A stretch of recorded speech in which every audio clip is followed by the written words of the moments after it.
eu quero falar sobre plano mestre, mas antes de tudo, dizer que o nosso Deus é um Deus relacional. O nosso Deus é alguém que deseja ter para si um povo exclusivo e aconteceu isso desde sempre. Quando você para analisar a queda do primeiro pecado, de quando Adão e Eva comeram do fruto proibido ali da árvore do conhecimento do bem e do mal, você percebe que assim que eles caem, Deus providencia roupas e veste Adão e Eva lá em Gênesis 3:21, demonstrando uma grande preocupação com o homem que foi feito em imagem e semelhança dele, não deixando ele exposto à vergonha, mas cobrindo-os da vergonha. Quando a história ela continua acontecendo, nós vemos Deus escolhendo um povo para si, para que as pessoas, ao verem o povo de Israel, pudessem dizer: nós queremos ser como esse povo, nós queremos viver como esse povo. E tantas outras histórias, como a escolha de Noé, da sua família, da representação ali de cada espécie de animais entrando na arca, para separar pessoas, para sempre ter na terra pessoas com quem ele possa contar. Gente,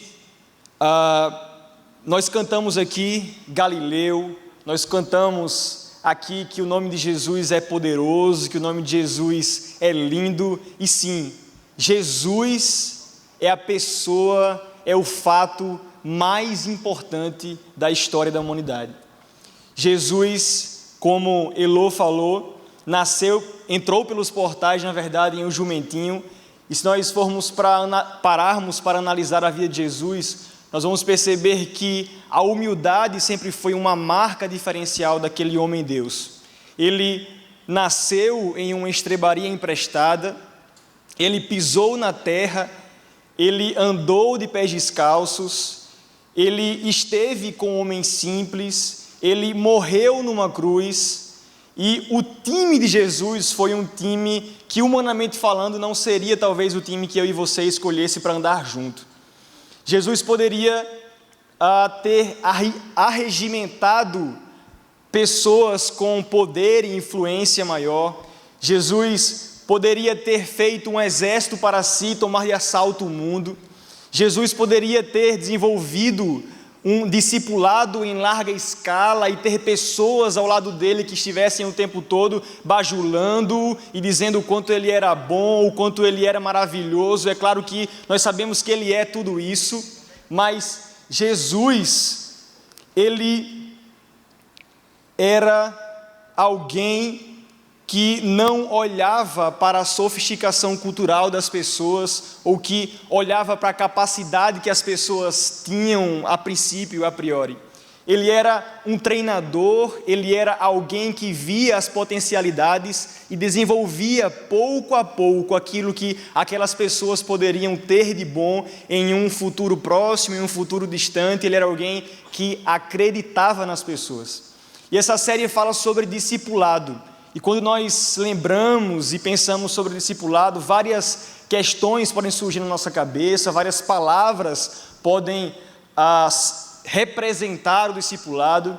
E para mim, discipulado tem a ver com treinamento, para mim, discipulado tem a ver com desenvolvimento, para mim, discipulado tem a ver com acreditar, para mim, discipulado tem a ver com se demorar. Para mim, discipulado tem a ver com buscar o perfeccionismo, fazer com que alguém seja parecido comigo porque eu sou parecido com Jesus.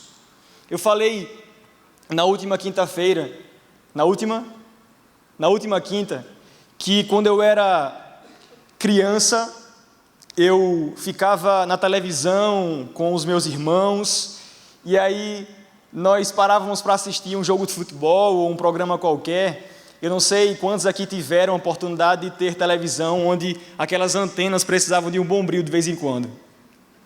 Tem alguém aqui? Alguns. E aí a gente ficava tentando acertar a imagem, deixando ela nítida, visível, e nós somente celebrávamos quando a imagem parecia perfeita, porque a partir do momento que a imagem ficava perfeita, nós não estaríamos ali somente supondo o que estava acontecendo. Nós estávamos realmente vendo o fato, vendo a realidade e podendo falar com certeza aquilo que era verdade para nós, porque nós conseguíamos ver. Eu falei também que o meu tio costumava ir ao estádio. Quem é pernambucano aqui? Quem torce pelo Sport? Quem torce pelo Santa? Pelo Náutico? Náutico? Manu, né? Mas eu sou tricolor e o meu tio também. E ele ia ao Arruda, muitas vezes eu ficava em casa, em grandes finais. Eu lembro de um Santa e Náutico que a gente teve que pular pelos muros do banheiro, e eu era pequeno, meu pai ficou preocupado, me deixou em casa e voltou para o estádio. E ele dizia que quando assistia o jogo e ao mesmo tempo ficava com um rádio de pilha, alguns têm esse costume, os mais velhos, ficavam com um rádio de pilha escutando, ele via a diferença entre a realidade e a realidade que o narrador tentava mostrar ou passar emoção através de palavras. Eu ficava em casa e às vezes o narrador dizia: a bola passa raspando o travessão. Ele chegava em casa, eu perguntava: tio, e aquela bola que fulano chutou aos 30 do segundo tempo? Passou perto, como foi? Ele dizia: meu irmão, quase que a bola saía do estádio.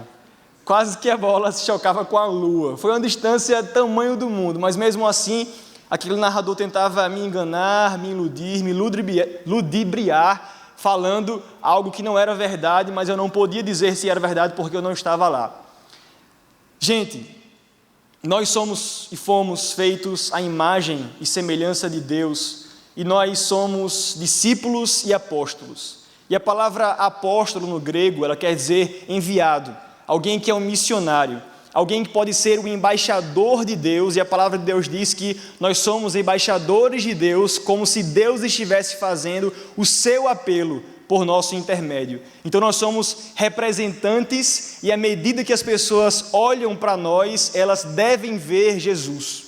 As pessoas devem ver a imagem de Deus, porque nós somos os enviados por Ele, mas para parecermos com Ele, nós precisamos estar em contato com a Sua palavra, nós precisamos estar em sintonia, em oração, para entender o que Ele quer fazer em nossas vidas e através de nós, e é por isso que nós estamos aqui, para falarmos de um plano mestre, porque quem nos direcionou e quem nos ensinou foi o mestre, e o plano mestre, porque esse plano nunca falha e está acima de todos os outros planos. Amém? Vamos abrir a nossa Bíblia lá em Lucas capítulo 6, versículos de 12 ao 16, nós vamos ver como aconteceu a escolha dos 12 apóstolos. Eu tenho tido a oportunidade, o privilégio de estar trabalhando agora na escola. E na escola eu posso ouvir pessoas, eu posso conhecer histórias, eu posso influenciar vidas, eu posso ser usado por Deus para mudar contextos, eu posso ser usado por Deus para apontar um futuro diferente do que os colegas da classe apontam. E na primeira semana de aula eu conheci duas pessoas que me chamaram a atenção. A primeira estava sentada no meio da sala e eu percebi ela cabisbaixa, triste, com a cabeça na cadeira, e eu perguntei para ele: mas por que você está assim? Você está triste? E ele prontamente respondeu: estou porque eu sou pobre. Eu parei, olhei para ele sem querer machucar ou agravar ainda mais o problema que ele estava passando. Eu pensei em algo que eu pudesse falar, mas eu quis ir a fundo e perguntei: mas por que você se considera pobre?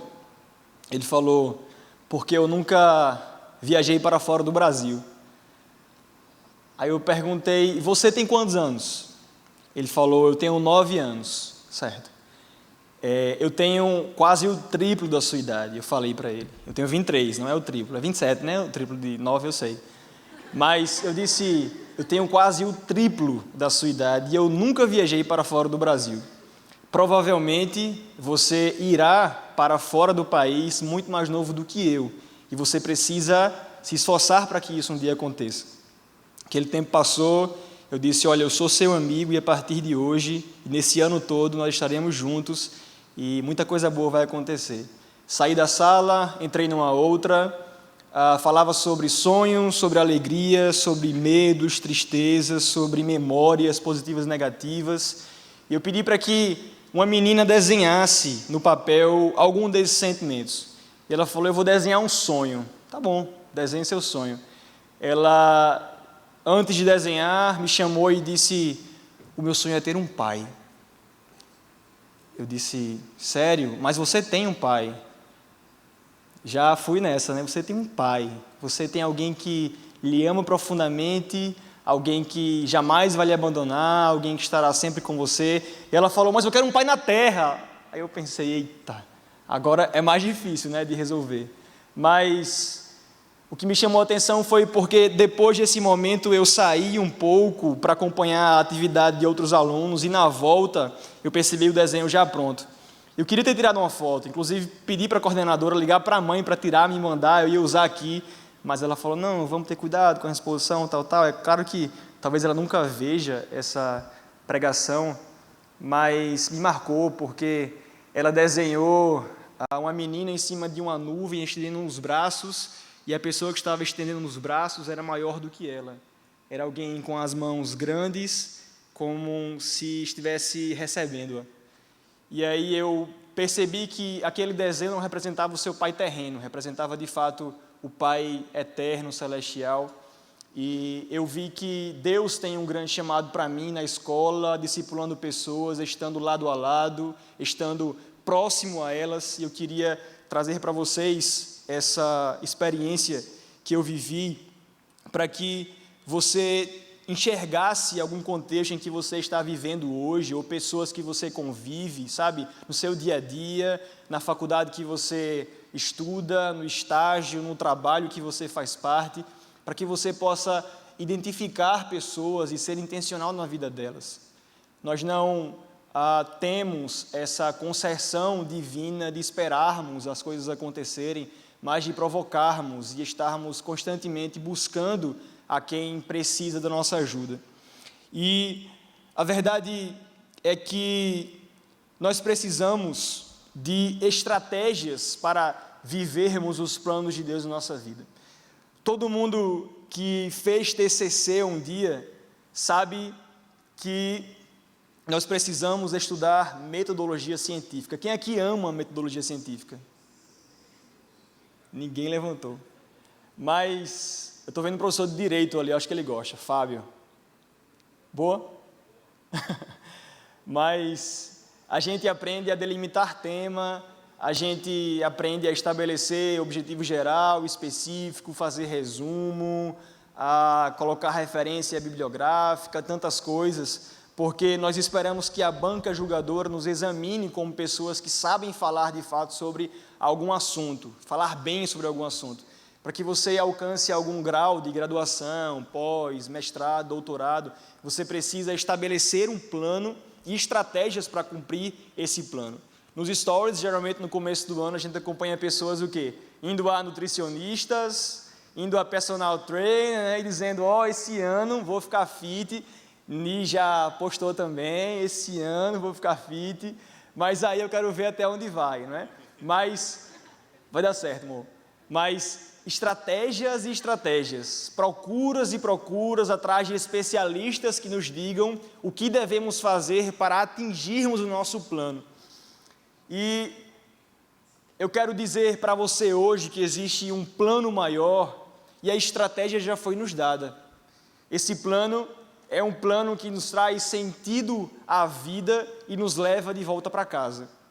Esse plano nos faz entender que tudo que nós buscamos hoje, seja uma viagem para fora do Brasil, ou o desejo talvez inalcançável de ter um pai de sangue, são passageiros, terrenos, e logo não fará muito sentido. É verdade que nós seremos conhecidos no céu, nós reconheceremos pessoas especiais, mas quando estivermos lá, tudo o que é quando estivermos lá superará a tudo que vivemos hoje e agora. Gente, Jesus, ele estabeleceu um plano, e o plano começou, é claro, desde a fundação do mundo, porque Jesus não foi um plano emergencial. Deus sabia que Jesus haveria de vir, e é por isso que ele existe com Deus ainda antes da criação do mundo, mas esse plano de Deus de ter um povo, é verdade que quando Israel ele é escolhido por Deus e segue ao Senhor e serve de exemplo, ele falha muitas vezes. Quando Adão e Eva existem ali, eles falham também. Quantas vezes homens e mulheres de Deus falharam? Mas em Jesus, o plano de Deus de ter um povo não mais falhará. Esse plano se cumprirá quando Jesus vier, já ressuscitado, nos buscar para vivermos eternamente com Ele. E a pregação do Evangelho em Jesus começou quando Jesus escolheu homens simples, como está escrito lá em Lucas, capítulo 6, versículos de 12 ao versículo 16. Vamos ler? Num daqueles dias, Jesus saiu para o monte a fim de orar e passou a noite orando a Deus. Ao amanhecer, chamou os seus discípulos e escolheu 12 deles, a quem também designou apóstolos. Simão, a quem deu o nome de Pedro, seu irmão André, Tiago, João, Filipe, Bartolomeu, Mateus, Tomé, Tiago, filho de Alfeu, Simão, chamado Zelote, Judas, filho de Tiago, e Judas Iscariotes, que veio a ser o traidor. Vamos orar? Deus, muito obrigado pela Tua palavra, muito obrigado pelo privilégio, Pai, de podermos nos relacionar com o Senhor. Obrigado, Senhor, porque um dia o Senhor se fez homem, humilhando-se, esvaziando-se e habitou entre nós. Deus, nós estamos aqui porque precisamos de um Salvador, Pai, senão não estaríamos aqui. Nós estamos aqui porque sozinhos nós não podemos fazer absolutamente nada. Só Tu tens o caminho de vida eterna, Pai. Tu és o verdadeiro caminho de vida. E nós queremos aprender a caminhar contigo e ouvir a Sua voz, para que outras pessoas possam ser impactadas pelo poder do Evangelho que transforma. Nós sabemos que este mundo jamais será transformado se antes nós não formos transformados. Muito obrigado pela Tua palavra, nos fala aquilo que o Senhor deseja nesta noite, que o Senhor possa usar a minha vida, e que o Senhor venha nos contar, não aquilo que queremos ouvir, mas o que o Senhor deseja nos entregar nesta noite. Muito obrigado por tudo, é assim que eu te oro e te agradeço, no nome de Jesus, amém. O método de Jesus eram pessoas. O método de Jesus eram pessoas. Eu esqueci de falar, estava na introdução também, mas só para perguntar, quem assistiu Prison Break já? Quem achou massa quando Scofield tirou a camisa e estava lá a planta, tudo bem esquematizado sobre o que nós deveríamos fazer? Massa demais. Jesus, Ele escolheu 12 homens absolutamente comuns. E se nós formos delimitar o perfil desses homens, nós vamos ver que eles eram bem na média em tudo que faziam. Eles não tinham conhecimento acadêmico exacerbado, eles conheciam o básico do que deveriam fazer nas suas profissões. E eu gosto demais de uma argumentação de William Lane Craig, quando ele diz que Jesus pode ser Deus, um lunático ou um mentiroso. E aquele homem fala que ele só pode ser Deus porque um mentiroso certamente tem a capacidade de se contradizer em tudo, ou em alguma coisa ser pego em contradição. E quando você pega os evangelhos, e nós vimos aqui Lucas, um médico estudioso, que escrevia muito bem, que traz detalhes acerca de tudo, nós vemos que Jesus ele não consegue se contradizer em nenhuma das passagens dos evangelhos. As passagens se completam, as passagens são construídas de forma que quando você pega um detalhe em Mateus, em Marcos ou em Lucas, aquilo completa, nunca subtrai alguma coisa que Jesus fez. Então, Jesus ele jamais pode ser considerado mentiroso, porque o mentiroso teria se contradito em alguma parte das Escrituras, e Jesus não consegue se contradizer em nenhuma parte dos Evangelhos. Jesus não é um lunático, porque o lunático tem mania de grandeza e ele costuma pegar pessoas para estar ao seu lado, para fazerem aquilo que ele não é capaz de fazer. Jesus teria reunido ao seu lado engenheiros, pessoas capazes de simular um milagre, pessoas que tinham alguma habilidade para enganar de alguma forma a multidão, ou dizer foi ele que fez, quando essa pessoa escolhida teria feito em seu lugar. Mas ele não é um lunático, porque Jesus era um realizador. Quando as coisas chegavam nas mãos dele, ele era capaz de fazer. Quando poucos pães chegavam, ele multiplicava. Quando o vinho estava pouco, ele fazia transbordar. Então, Jesus, ele não pode ser considerado nem mentiroso, nem lunático, e dessa forma, nós só podemos acreditar que Jesus era Deus. Mas falando sobre a parte de escolher pessoas comuns, nós vemos que Jesus ele não está à procura de pessoas capazes, porque é exatamente o discipulado, o caminhar, o estar junto, o estar perto, que faz as pessoas de Deus e dele serem aptas e capacitadas para fazerem aquilo que Deus faz com que façamos, e não é sobre nós como nós cantamos, é tudo sobre Jesus. Ele nos capacita, Ele nos faz fazer, e lá em Atos, no capítulo 4, salvo engano, verso 13, a palavra de Deus conta uma história, um fato, onde Pedro e João, depois de terem curado um aleijado, eles vão falar perante o sinédrio, e aí chega o oficial, chega os saduceus, chegam pessoas que estão o tempo todo buscando o tempo todo colocar Jesus numa cilada. E aí, aquelas pessoas escutam sobre o que Pedro e João têm a dizer e dizem, certamente, vamos lá abrir, Atos 4, versículo 13, todo mundo. Os homens disseram, vendo a coragem de Pedro e de João, e percebendo que eram homens comuns e sem instrução, ficaram admirados e reconheceram que eles haviam estado com Deus. Esses homens somente se tornaram capazes porque eles estavam com Jesus.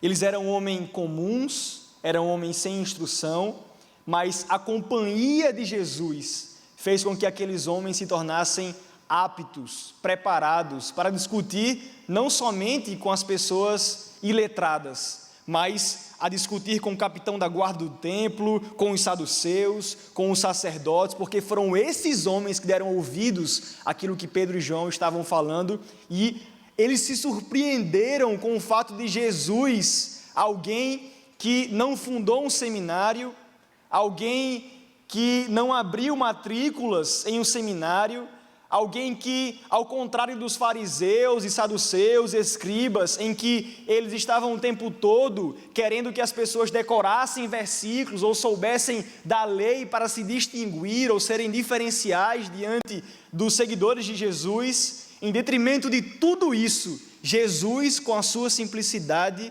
fazia com que os homens pudessem o seguir. E ao seguirem Jesus, aqueles homens eram transformados, preparados e tornavam-se aptos para conversar, pregar, discipular quem quer que seja. Gente, como eu falei lá no início, Jesus, ele poderia ter arregimentado discípulos em larga escala. Jesus poderia ter levantado um exército para tomar o mundo de assalto, mas Jesus, apesar de em vários momentos da história ter se preocupado com a multidão, e nós percebemos isso porque o primeiro milagre de Jesus foi em um casamento, e nesse casamento ele demonstra a sua preocupação com a vida pública, com uma festa, onde pessoas estão dependendo dele. Ele se importou com a multidão. Jesus, ele curou enfermos, Jesus expulsou demônios, Jesus pregou em vários lugares, e nesses lugares muitas pessoas estavam acompanhando a sua pregação. Mas Jesus estava à procura de líderes que iriam liderar a sua igreja em um tempo que não era o tempo de agora, era um tempo depois. Jesus precisava liderar, Jesus precisava se importar com poucas pessoas, porque a verdade é que quanto mais o grupo fica pequeno mesmo, grupo pequeno, conexão, mais eu tenho a possibilidade de impactar e mostrar rapidamente aquilo que eu preciso passar. Se eu falar sem o microfone, poucas pessoas vão me escutar ali atrás. Mas se eu olhar para vocês e perguntar o que eu estou falando, vocês podem me responder aquilo que eu estou falando. Então, Jesus não pode ser julgado e dito que ele não se preocupou com a multidão. Jesus se preocupou com a multidão, até porque ele veio para salvar o mundo, salvar o povo. Mas Jesus precisava de líderes que entendiam de fato qual era a verdade a ser seguida. O que aqueles homens deveriam fazer no caminho, no decorrer do Evangelho, no decorrer dessa vida aqui presente. E aqueles homens lá em João, capítulo 14, 6, nós conhecemos, eu sou o caminho, a verdade e a vida. Mas no versículo 5 os homens perguntam, mas Jesus, qual é o caminho? Jesus se importava um pouco mais ou muito mais com aqueles homens, porque aqueles homens não poderiam abandonar Jesus. Existia um momento da história em que a multidão e os discípulos mais distantes abandonaram Jesus, e Jesus se voltou para eles e disse, e vocês, não vão? Um dos discípulos olhou para ele e disse, Senhor, para onde iremos, se só o Senhor tem as palavras de vida eterna?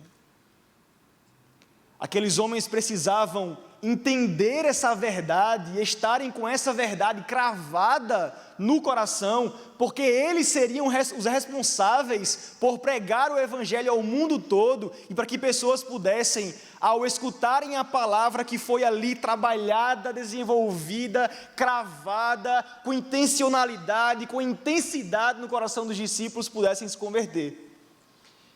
E é por isso, gente, que nós precisamos estimular as nossas conexões a viverem conexões. Nós precisamos investir, ali debateu assim na outra, tá vendo? Nós precisamos investir mais tempo nas conexões, e eu aqui sou pecador, estou aqui para dar o exemplo e muitas vezes não dou, certo? Sou pecador, sou igual a vocês. Faz um tempo que eu não vou na conexão, filho, faz um tempo. Faculdade na sexta, no sábado, aula do batismo e tal. Mas eu assumo o compromisso, sabe? Está gravado ali. Assumo o compromisso desse ano nós nos juntarmos, convidarmos pessoas, prepararmos conexões em que o líder vai estar atento àquilo que Deus quer falar no dia, para que a gente possa fazer a rede nuvem crescer, se expandir e sermos uma rede que atrai pessoas, que influencia pessoas e está junto do mundo, mas ao mesmo tempo investindo em pessoas específicas, para que essas pessoas específicas possam portar a verdade, defender a verdade com coragem e com ousadia.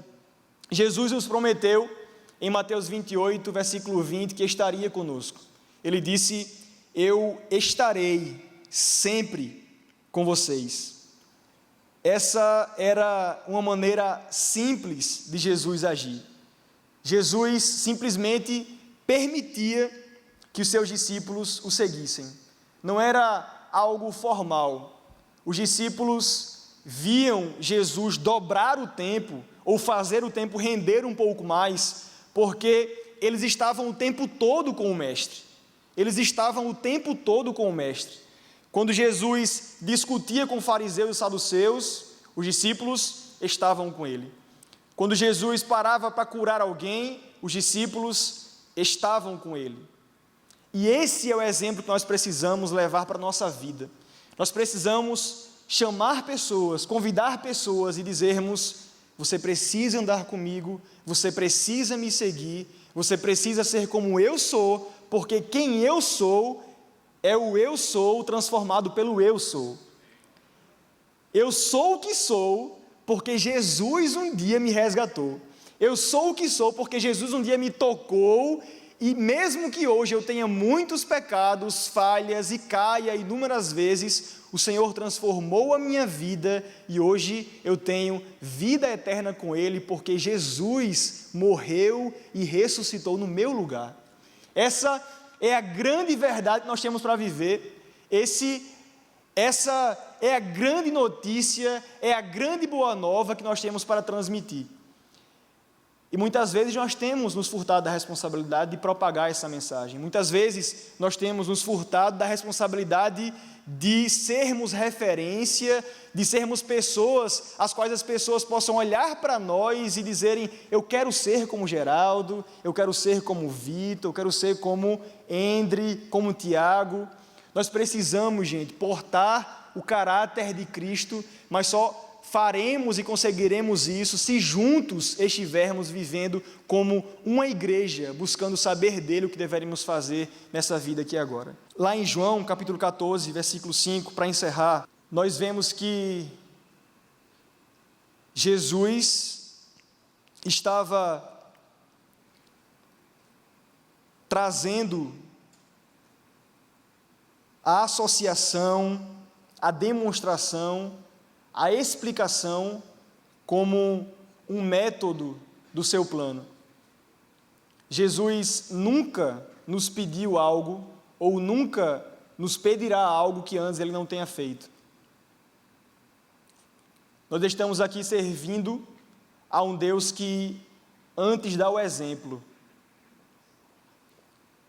Jesus é o Deus, é Deus, e Jesus não nos pede algo que antes ele não tenha feito. Jesus investiu todo o seu tempo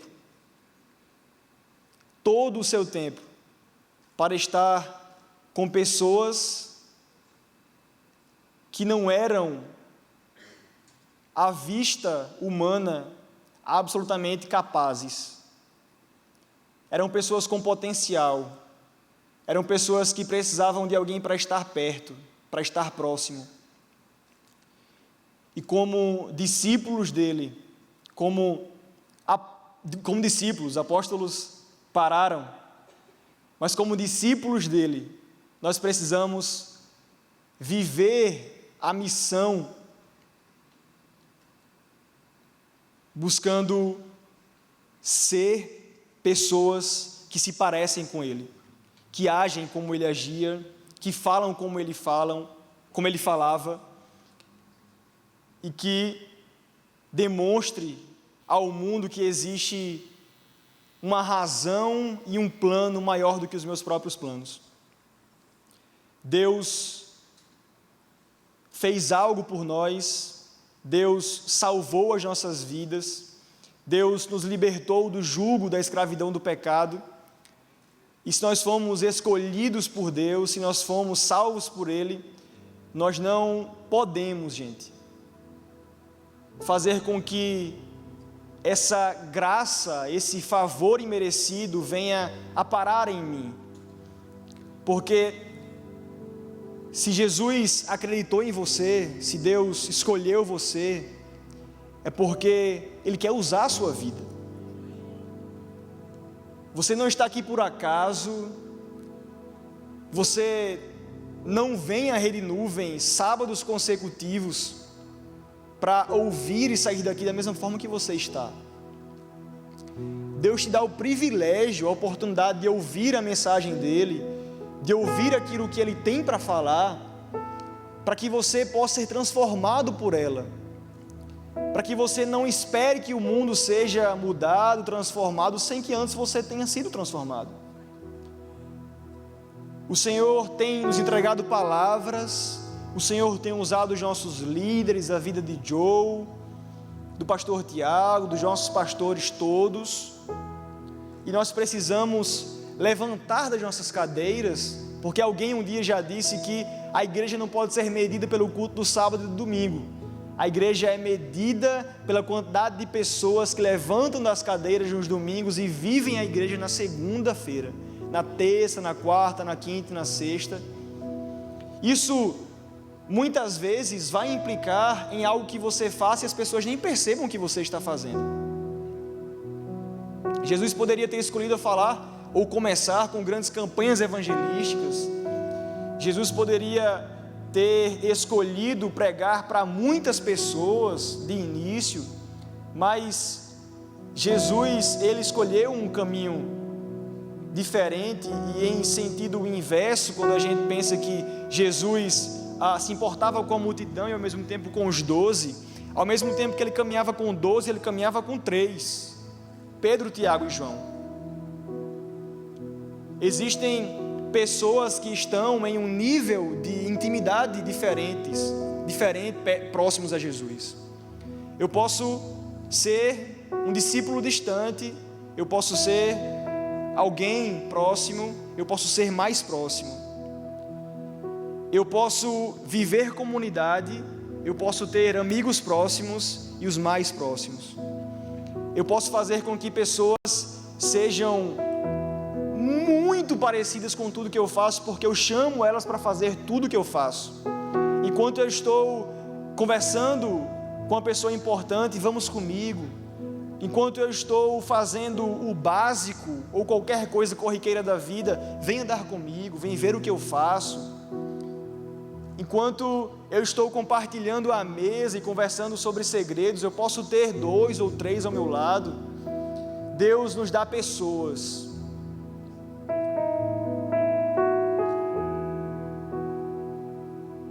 E talvez você esteja lembrando agora de alguma falha que você tem cometido com relação a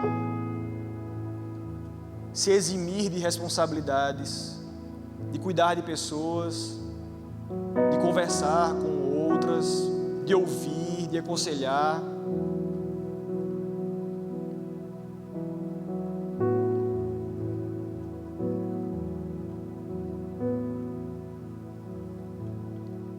Essa é uma noite diferente. Essa é uma noite de reflexão.